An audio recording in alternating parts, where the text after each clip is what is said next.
তোমার ওই ছোট্ট পাটা কি বলছে জানো তো?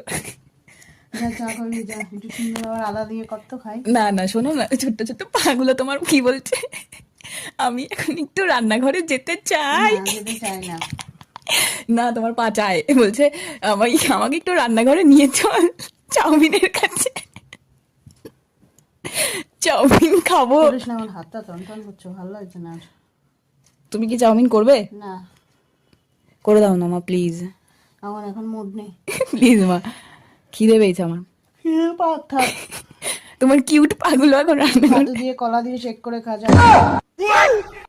এই যে একটা মুড অফ করার কথা বলে দিলে না, চাউমিন কি দেবে? আর 3-4 বার জিজ্ঞেস করবো? পারবো না, আমার ভালো লাগছে না, মানে আমার শরীরটা ভালো লাগছে না। প্লিজ মা, আমি তো পারি না করতে। আলু টালু কেটে রেডি কর, ও ভালো করে ধুয়ে। ওরে কিউট হাই। কারণ মাসিমণি ফোন করলেই চলে যাবো এক্ষুনি। সাবা। যা।